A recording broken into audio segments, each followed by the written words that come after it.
And if you just get real close to someone, you can almost get loose. And Kevin Harvick said over the radio there was no contact between them. Johnson came up, got loose, and went around. Green flag for the restart. Brad Keselowski with no tires. Jeff Gordon in the 24 did not take tires, nor did Danica Patrick, but her fuel man was over the wall too quickly. She had to come in for a penalty. She'll restart at the back. So she got her 4 fresh tires when she served her penalty. We heard a report from the pits. They asked Denny Hamlin, could he get back to the front if he took 4 tires? Oh, yeah, well, he's only starting 4th, so he doesn't have to go far to get there. On the break, a little contact between Keselowski and Gordon. Here we are 3 wide. Ambrose in the 9, Kyle Busch, Jamie Mack, and Danica pulls up. Kyle Busch had a bit of an extended period of a stay on pit road and went to the back, so he'll be battling to get back up through there. Now this segment is just 25 laps. Keselowski the leader, way up high this time. Hamlin with him. Gordon trying on the bottom with Harvick.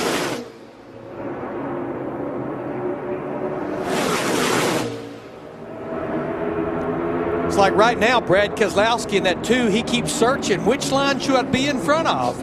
We saw Hamlin out front doing the same thing. You can only block for so long, though, Larry. Somebody get a run on you, and they'll pin you down. Jimmy Johnson, released from the care center, is with Jeff Hammond. Thanks, Mike. Yes, Jimmy, are you okay first and foremost, and then what happened? Yeah, I'm fine, absolutely. Racing hard with the trying to find a way by the 11, and the transition off of 4 there. The back of the car got light, and the car just kind of did a slow, lazy spin and lost the back of it. So I was trying to set up a pass on the 11 and work in the air, and in the end ended up kind of getting turned around there above the 4. Better luck next week. Yep, you got it. Tells you how tricky this stuff is, Mike. At 200 miles an hour, 6-time champion, just tried to make a move to the high side, and his car got loose, and around he went. This has not been his race. He won it in 2005, but 3 straight DNFs here for Jimmy Johnson in the Sprint Unlimited.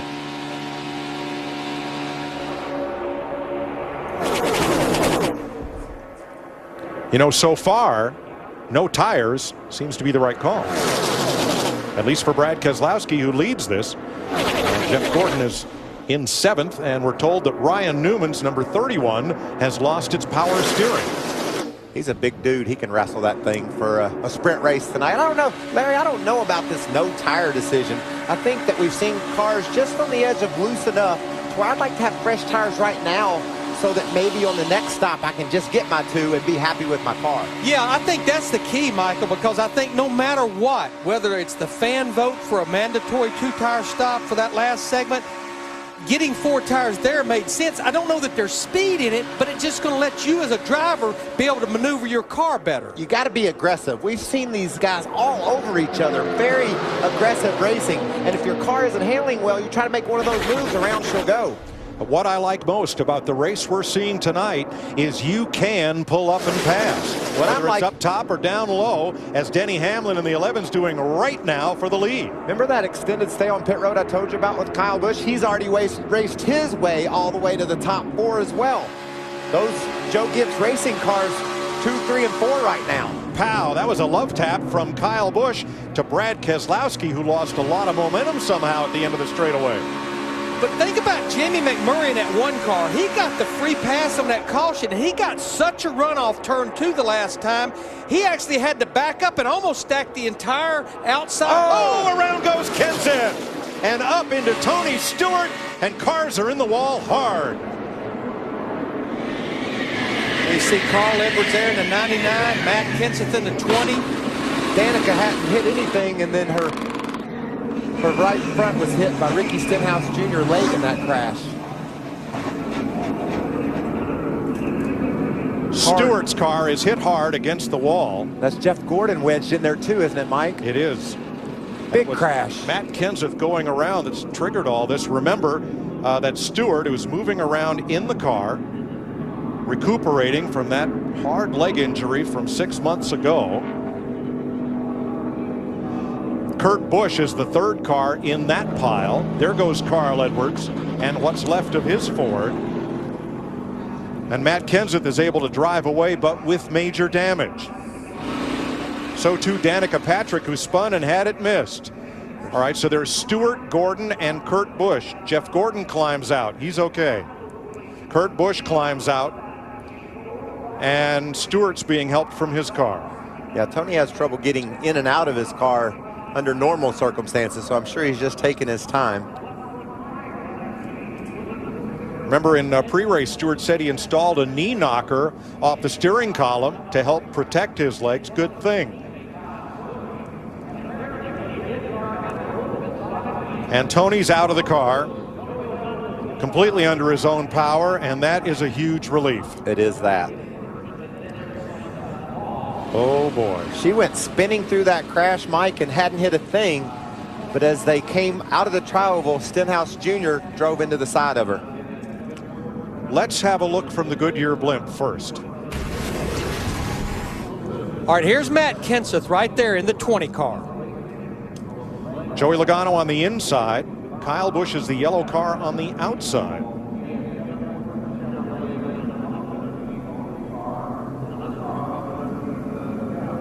It's like Matt went to dive to the bottom, and Joey was already had a nose in there, and around Kenseth went. You can see hard contact to the right front for Stewart.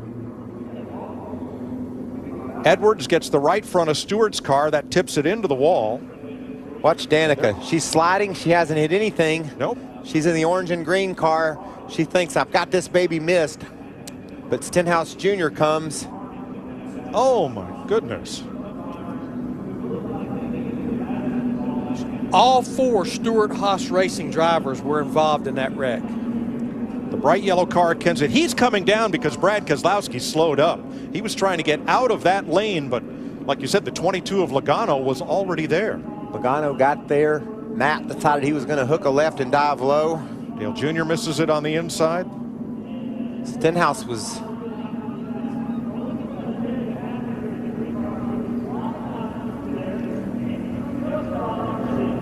Stenhouse was in the first crash.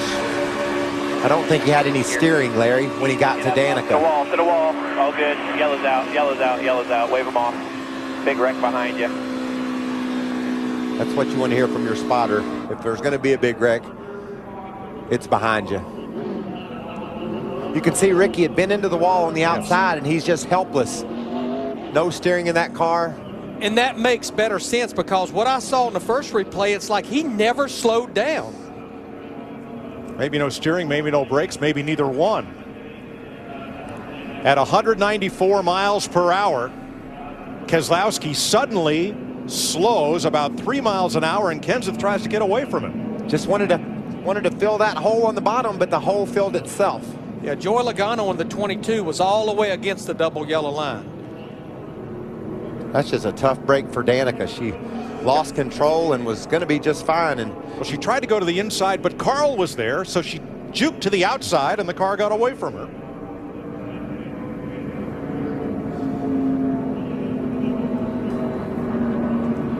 Watch the 24, Jeff Gordon. There's Ryan Newman getting by.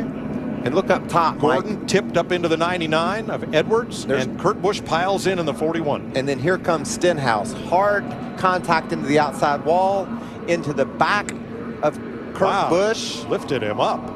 Lifted Gordon up. And now he's just a passenger. And that's why the 17 of Stenhouse had either no steering or no brakes and went straight into the path of Danica. Here it is. You're riding with Stenhouse. Check up, hold on, check up, horn. Wow.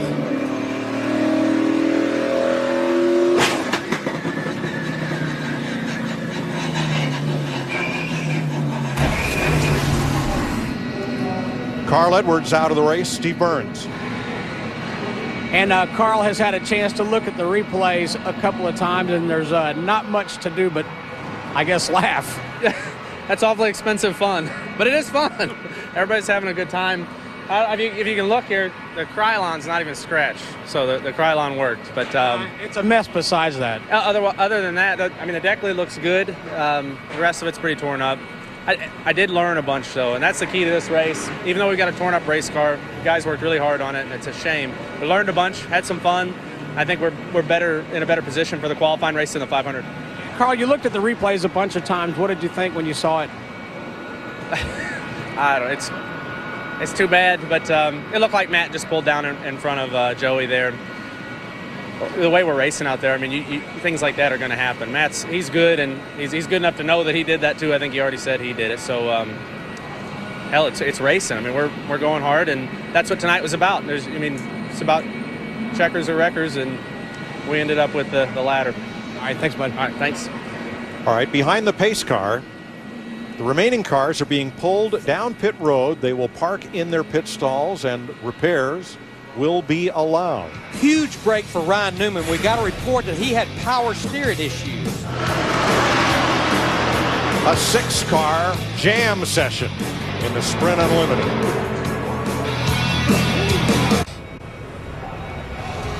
Along with Quint Boyer, Chris Myers welcoming you back live to Daytona, the Sprint Unlimited in the second segment, and a wreck involving as many as 8 cars. It's pretty much half the field after what we've seen so far. Let's go back to the beginning where the evening started, and Denny Hamlin falling back through the pack, then working his way back up in the 14-car Tony Stewart, back racing for the first time since that leg injury, using the bottom of the track.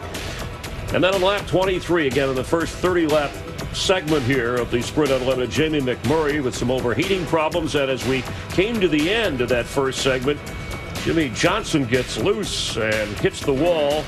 Denny Hamlin leading that segment. Jimmy Johnson was okay. And then here in the second segment, we're on the 6th lap of the second segment, scheduled for 25. Matt Kenseth involved all of these Stewart-Haas cars. Huge wreck. You know, just simply, side drafting. We're seeing a lot of crazy things right now. He just flat moved down.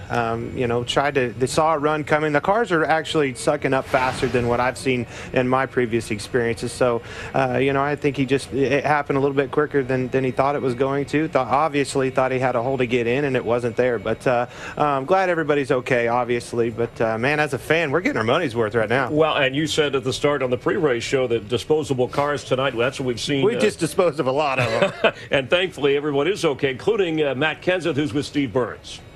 Yeah, just out of the transporter, Matt, you've had a chance to look at the replays.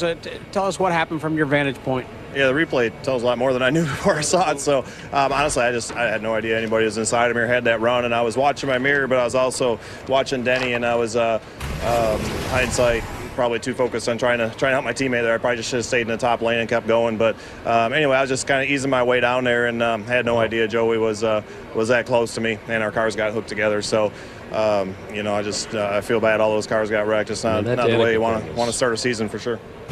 Yeah, Matt, did the two slow down in front of you, or were you trying to avoid him? I don't know. I was just trying to watch both lines for which momentum they had, and obviously if you got a teammate up there, you're going to try to help him, and I was trying to watch the momentum of their lines and try to get back with Denny and get him out to the lead, and also try to watch my right side stay in line, and just like I said, I just didn't know that 22 car was down there that close. I thought I had a good half a car length to 3/4 of a car length, and by the time I looked away from my mirror and looked back the other way, he must have got a run and got in there and didn't see him. All right, thanks. Appreciate your time, Matt. Thank you. Let's go up to Mike Joy. Thank you, Steve. Kenseth out of the race. Joey Logano's car under repair under this red flag. Teams are being allowed to work on the cars on pit road. That's contrary to standard race procedure. Kevin Harvick with a lot of right side damage. And let's take another look at what happened to Ricky Stenhouse, who piled into the back end of Kurt Busch. Well, first of all, Stenhouse has nowhere to go. They pile up in front of him. He's on the high side, and he's going to pile into them. But as he comes off of that crash, listen to the motor. Listen to the motor accelerate.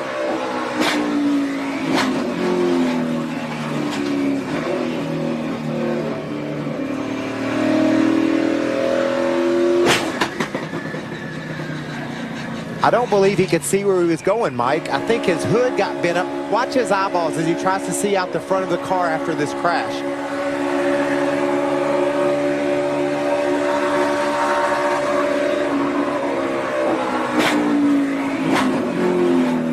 He's going to downshift to third. Looking out the top. Can't see. He actually looked down right there, though, for a minute.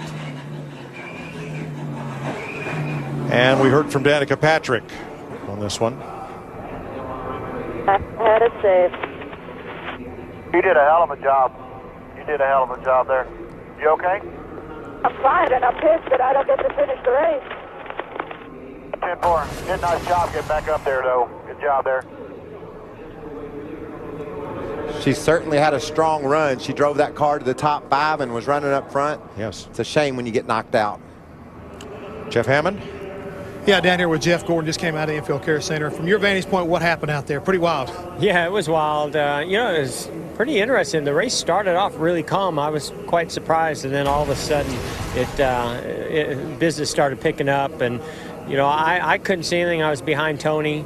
I knew that they just started stacking up. I mean, it looks like, you know, the closing rate with a little bit of extra added spoiler in the back of these cars is pretty severe. So maybe Matt just misjudged how quick that 22 was coming up on him, and you know, just kind of changed lanes a little bit too quick there. But I'm glad everybody's all right. I believe everybody's all right, and you know, pretty nasty wreck. And unfortunately, our drive-in Hunger Chevrolet is tore up again, and now we'll start looking forward to tomorrow qualifying and next week.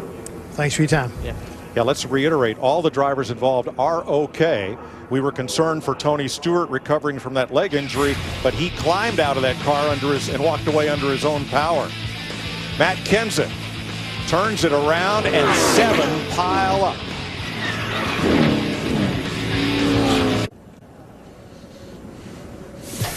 We're back here in Daytona. Only 6 drivers have not had issues tonight. Let's check in with Jeff Hammond, one driver, the 3-time champ who has had, Tony Stewart. Jeff? Yeah, Chris, he actually walked out on his own power. Tony Stewart, I know you're all right, but you come out here and we started telling jokes. What happened out there? You've been watching the replay. From the replay, I don't know whether the 20 came down or the 22 got into. Yeah, that shows it right there.